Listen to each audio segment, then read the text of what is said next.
Hey, I'm Sage Plays. Today we're going to be building a mountain for Markhor and for Takin, both habitats in the same episode. We're going to be building it just behind the GEFORCE horse habitat that we built last week. Let's go.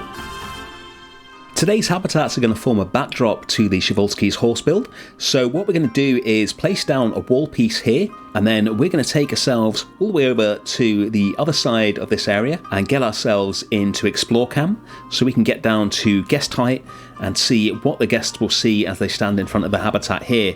And then we're just going to lower this until we can just see it peeking up above that fence in the background. And now we've got our sight line, we can raise the terrain here up to the level of the top of that piece, and then we know the guests are going to be able to see the animals in the distance past the GEFORCE horse habitat, and then behind them there's going to be loads of rock work that we'll build in a second and give us what we wanted and what we spoke about last week, which is to be able to see the horses in the plains with what looks like a mountain range in the background. Now we need to get our guests up to these raised habitats, so we're going to use the transport trick to get some smooth paths up there. So we'll do what we've done many times before. We're going to curve this round here. We'll get the angle to about 4 degrees and then just build ourselves a nice smooth path that will take people from the horses up to the Markhor here. This will curve all the way around the back of the horse habitat, and we'll leave a little flattened area in there where the keeper access to the horses is going to be, and then the Takin habitat that we'll build later, and then we'll just delete all the track and place paths over our new smooth terrain.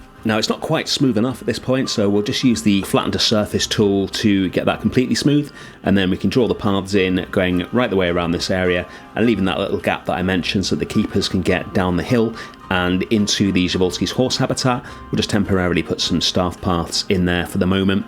Don't worry, we're going to make this all look a lot more attractive later. And now we can start the rock work. So the main inspiration for this whole area really came from a really nice bit of rock work in the GEFORCE horse habitat that I saw at Prague Zoo, with a mixture of different coloured rocks, soil, gravel, plants. It was really nice, not just the sort of big fake rocks that you often see in zoos. So I wanted to recreate that for this habitat, and then I decided to basically use that for the majority of this area just to give it a really unique look. So we're going to have a mixture of these dark grey rocks and then some of these more sort of orangey rocks, and we'll also use a mixture of the faux rocks that we've got here and some of the natural rocks that we've got in the game as well. And then in a minute we're going to incorporate some actual terrain in here as well, which is not something that we do very often. It is difficult to make it look good, but we are going to achieve that once we've hidden it in amongst these rocks, and it gives us a little platform to sort of grow plants in, and it's just going to make this rock work look really unique and get it as close to the rock work that I saw at Prague as possible. We're going to drop some of the smaller faux rocks in as well, just to make sure we've got lots of different textures going on here, and also to make sure that it joins nicely into the ground rather than just having these big fake rocks sticking up. We've got random rotation on, of course, and we'll just keep putting these rocks in here until we get something that we're happy with, and then we'll start dropping some of the natural rocks in. We're going to use a mixture of desert rocks and savanna rocks to match up with the more orange coloured faux rocks, and then we'll use the temperate rocks to match up with the grey ones, and we'll basically just drop them in so that little bits of that texture can be seen. It just makes it look more interesting and more realistic. And then we're going to start raising up the terrain behind the rocks so that it actually peaks out over the top of the rocks. We're going to make this be like a little pile of gravel and shingle and dirt that's been piled up there. We'll put some more rocks behind it later as well, just so it's like an island in the middle of it. And then once we've shaped this using pretty much all the different tools in the terrain menu, then we can start putting some plants in it. I've used the roughen tool to give it some texture, and now we're going to use flatten to surface to get various parts of it to extend so that it's going to meet up with the stable on the right and then the rocks at the front. And then we can use the push tool to just start getting it to kind of naturally curve up from those rocks till it forms a bit of a platform above it, which is where we're going to put the majority of the plants. And then we can start painting it. So we want some of the rough rock texture around the sides, and then the dirt texture at the top, which is going to make it look like a pile of sort of earth and rocks that's been piled up behind the larger rocks. And then we can start putting the plants in. So I've got a little palette of the kind of plants that grow in the Eurasian steppes. We've got some sage, some grasses. These aren't particularly species that grow there, but they do look like the kind of thing that grows there. It's going to give us the correct kind of look that we're going for. And then we'll sink some smaller rocks in, like pebbles, to give it a bit more texture. And finally, some of the large natural rocks, just to fill in the gaps. This one here is probably my favourite rock in the game, the really long one. It's got some amazing textures on it. It's really versatile. That joins the front rocks onto the pile of terrain really nicely. And then finally, we'll drop in one more bit at the back, and that looks really good. On to the Markhor Habitat. We're going to take that pile of rocks that we just built and use that to construct the foothills of a mountain, which is what's going to go all the way around this area. It's going to form the Markhor Habitat and it's going to form the Takin Habitat, and that's why we're doing both of these habitats in the same episode. I want them to have a continuity in terms of the look, with some different elements on the inside of the habitat, particular for each animal. And what I didn't want to do is have a really cool episode where we did all the rock work and built the Markhor Habitat, and then have an episode where we basically reuse loads of those pieces to make a Takin Habitat, because I felt like the Takin episode would probably be a bit samey. Not that exciting, so we're going to do both of them today, and then next week we'll build the final habitat in this area, which is going to be very different and something I'm really excited about. So we finished the Markhor rocks. These are the Takin rocks. Now we can start building the actual inside of the habitats. What I want for this habitat is a series of rocks going from the ground up to about halfway up the rocks at the back, so that the Markhor are really visible and they've got loads of different heights to walk around on. So what we're going to do is make one piece of rock using a few of these faux rocks here, and then we're going to attach it to our mud pillar and then spin this into place so we get a kind of semicircular arrangement. So if we just spin this around like this, get some interesting shapes going on, and we'll keep going around until we've covered the width of the habitat in these rocks. You can see that nice semicircular shape there. We'll get it a little bit higher at the ends as well. And once we've got one in that we're happy with, we can simply make another one, maybe use a slightly different angle so it looks a bit different. We'll do this one manually just so it's a little bit different to the one in front of it, and just keep rotating and adjusting until we've got a fairly natural looking pile of rocks. Obviously this isn't actually supposed to be a pile of rocks that just happen to be there in the zoo in the exact right place, so it is faux rocks or rocks that have been put there, but we want it to look fairly natural just so it looks nice. And we'll just keep doing that until we've got this progression of the rocks getting higher and higher, with a sort of platform at the end on the right hand side. And that is where we're going to put the goat climbing mountain, which obviously we've got to have in the Markhor Habitat. It's one of the best enrichment pieces in the game. It's always cool to see them stood on top of that. So we'll prepare a little platform for that. I always want as much height as possible in habitats for animals like this. If you remember the Dull Sheep habitat at San Bernardino Zoo, that was incredibly high. And then we'll move on to a fence. Markhor are pretty good climbers, so I've put this in a place where I don't think they'll be able to get up to the rocks on the back, but just in case, we're going to have a fence in here to make sure if they do get up there, they're not going to get any further and they'll just jump back down again. And we're going to make a custom fence because I want it to be as unnoticeable as possible. So we're going to use a mixture of these aquatic fences and the grasslands pole to get some really thin fencing in there so that it will prevent them from getting any further if they get onto these rocks without being too visible from where the guests are. And then we can get the goat mountain in.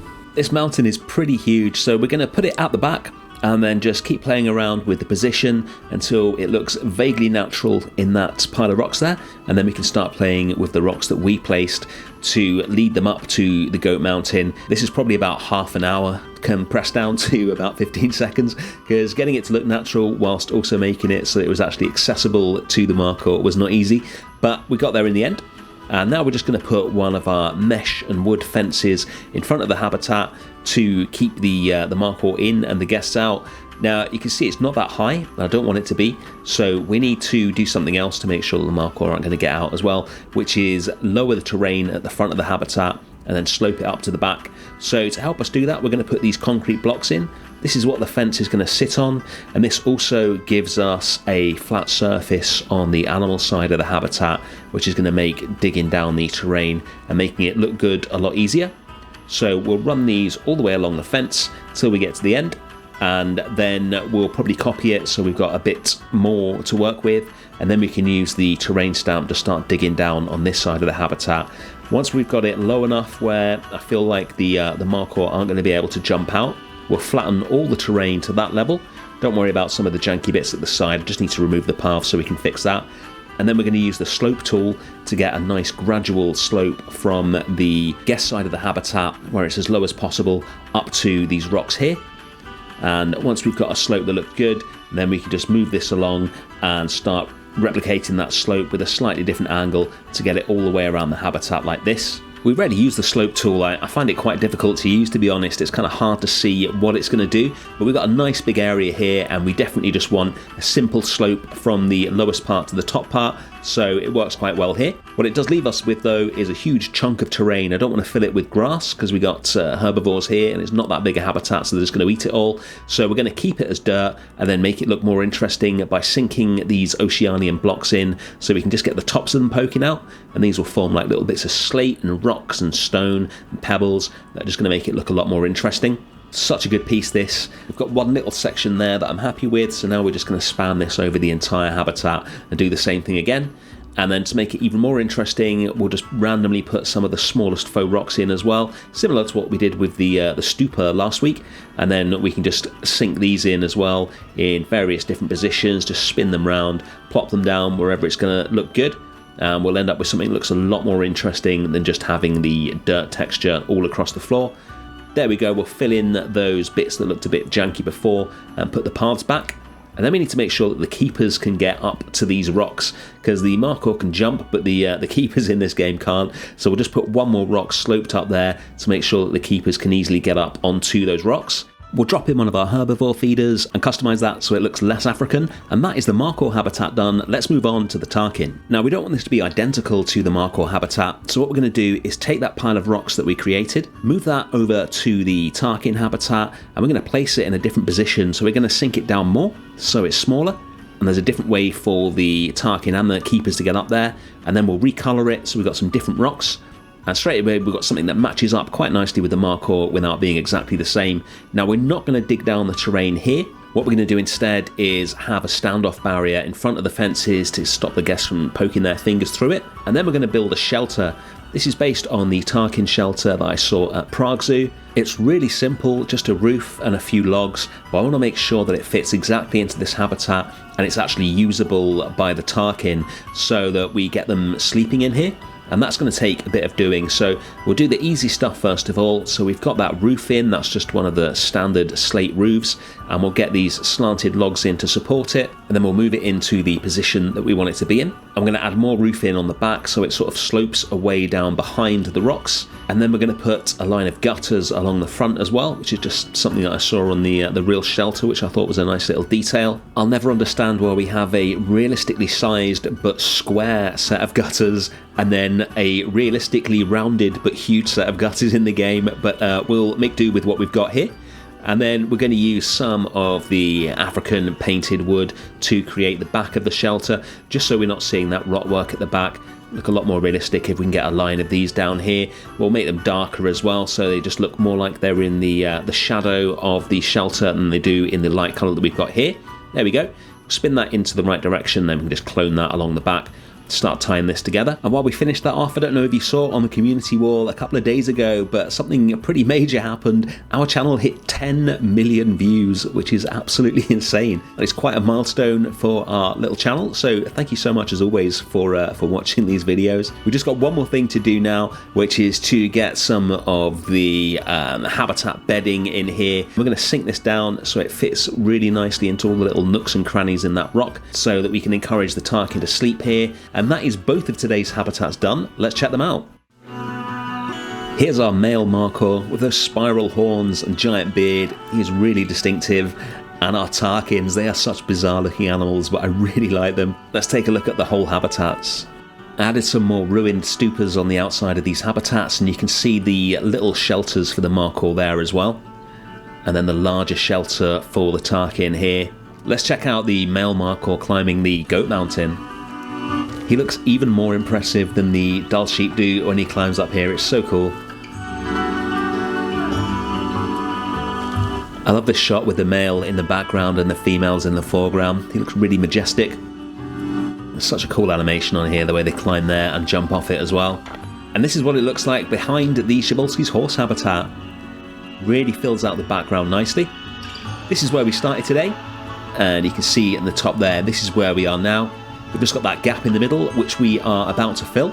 And we also had a new baby in the zoo recently, and I thought I would show them because they are absolutely adorable. The main dwarfs had a pup there he is. He's the first maned wolf pup to be born in one of our zoos. I've never seen a young maned wolf IRL, and now I really want to. Thanks for watching as always, thanks for 10 million views, and thank you as always to those of you who have joined the Explorers Club. Hit the join button on the channel if you want to see your name up here, and I'll see you again next week for some more Planet Zoo.